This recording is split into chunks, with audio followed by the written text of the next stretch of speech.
I don't know about you, but I do love a good curry. Unfortunately, most curries tend to be a little on the unhealthier side.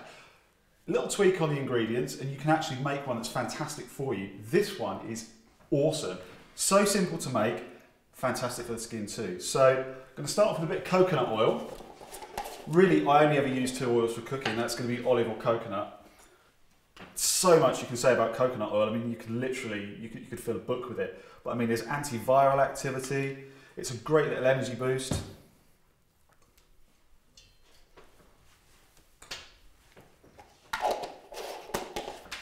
Plus, it tastes amazing too. I'll tell you what, you can make the best roast potatoes ever with coconut oil. Got some red onion going in. Now, onions, garlic, all of the alliums are fantastic for the health of the skin because they're very, very rich in the mineral sulfur. One of the things that sulfur can do is actually strengthen the bonds between skin cells and actually make the skin slightly more resilient. It can actually help to plump out wrinkles a little bit. It can actually help with wound healing as well, which is quite interesting. So 3 cloves of garlic.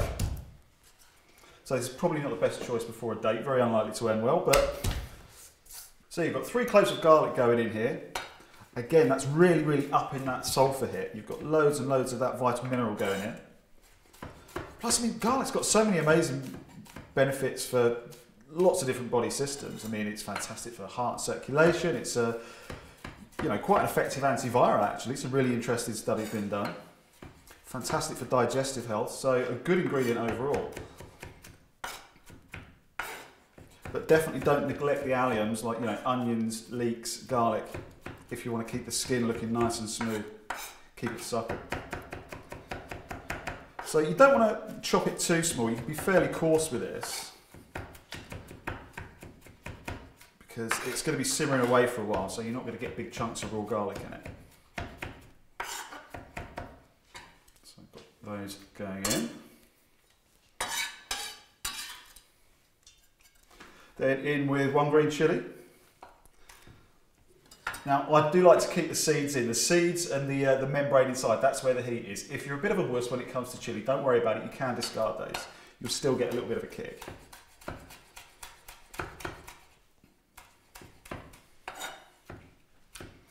Again, it's just a case of chopping it really, really coarsely. I'm quite rustic with it. Now, whenever you're using aromatics, so things like onions, garlic, ginger, chilies, those kind of things, you must make sure you season it properly at the beginning. Otherwise those flavours will just get lost. I don't know whether you've had that experience where you cook something with all those amazing ingredients in, you can smell it, it smells wonderful, but it just doesn't have that depth of flavour. That's the key. Season at the beginning really, really brings the flavour to life. So a pinch of sea salt in there.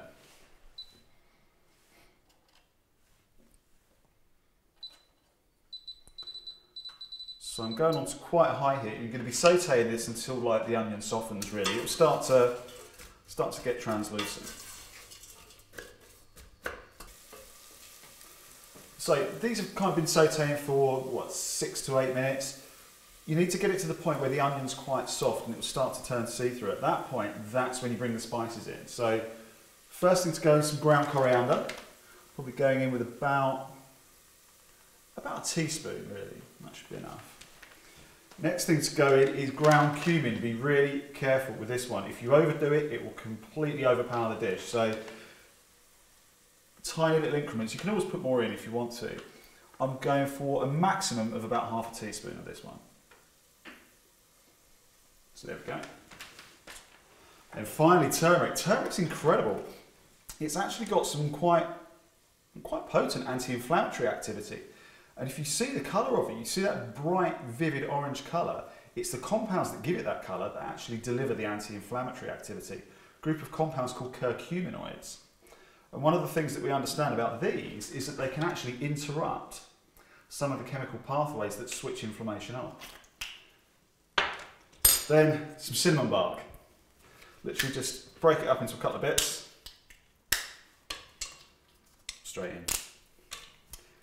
Then you want to kind of saute for about another minute, 2 minutes maybe, just to release some of the oils from the spices. It just helps to kind of develop the flavour a little.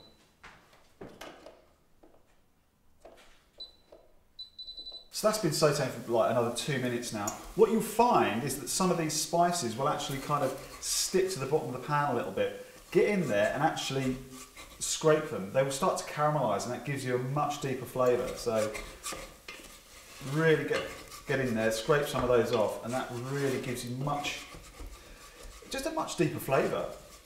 Just that couple of minutes just to bring all those oils out makes all the difference. So the real star of this dish is this wonderful little thing, a sweet potato. Now, we've all heard of antioxidants. We all know that they're good for us. And so many people talk about antioxidants being good for the skin, but one of the things that you really need to be aware of is not all antioxidants are the same.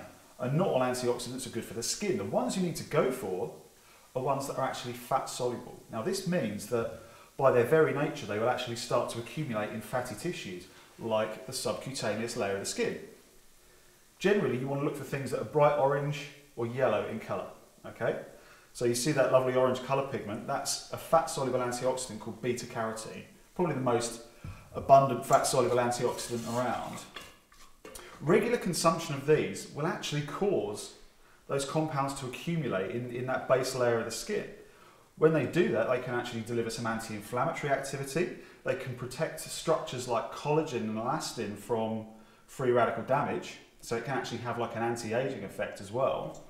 Plus, you know, there's so many other health benefits for lots of different body systems. So effective are these at actually accumulating in the skin that people that consume a lot of them can start to get like an orangey tinge to the skin. It's a condition called hypercarotenemia. So it is, you know, it is quite potent. I've got one large sweet potato chopped up. Leave the skin on, get much more flavour in there, more fibre, and most of the minerals that you find in sweet potatoes, so the magnesium and all those goodies, are found just in this small area here, this like, you know, 1 or 2 millimetres under the skin. So when you peel it, you're losing all of those nutrients. Give it a little mix through, and then just in with some vegetable stock. Any kind of vegetable stock will do. You want to add enough to almost completely cover the sweet potato. Now at the beginning of this dish, I know how bad it's going to look. I'm not going to pretend it looks wonderful at this stage. It looks like little orange things floating around in brown water. There's nothing appetising about it. But the magic happens when you get to about 10 or 15 minutes in. What will happen is the starch in the sweet potato will suddenly start to leach out into the liquid, and the whole thing thickens on itself, and it just turns to the most amazing texture really, really quickly. So you want it at quite a high heat, and you're going to be simmering for 15 to 20 minutes. And then it's literally at the last stage that you'll see everything change. So don't panic if it just looks like an anemic vegetable soup or something to begin with. Don't panic.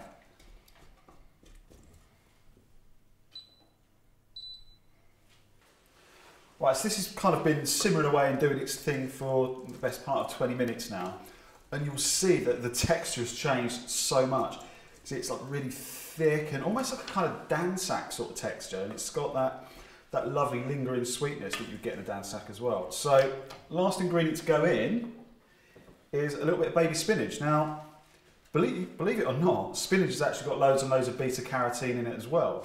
But because there's so much chlorophyll in there, the thing that gives it the green colour, you can't actually see it. But I don't know if you've ever had a bag of spinach that's got a little bit old when it's been sat in the fridge, and you'll see it starts to go a yellowy colour. Obviously the chlorophyll breaks down, you can see the beta-carotene that's in there. So we're really topping up those fat-soluble antioxidants in there. You only need to wilt the spinach, you don't need to keep it on a high heat for too long. So just stir it through and you'll see it start to wilt. The thing is, if you overcook it, you do start to destroy a lot of the good stuff. So that is pretty much good to go. So I generally kind of have this as it is. I don't really bother with any rice or anything like that because there's quite a lot of starch there. But if you wanted to, you could serve it with some brown rice or some quinoa, or just a big salad. You can also add seafood to it. You can, it's pretty versatile. There's a lot that you can actually add to it. And you see this difference in texture, it's unreal. So.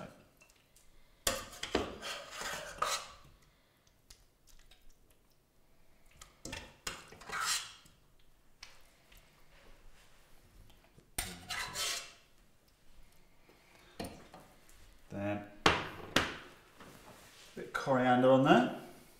Just kind of tear that on. And just to tie it up a little bit. A few flakes of onions just over it. And that's it, as simple as that. Really, really easy, one pot, skin healthy curry. Couldn't get any simpler than that.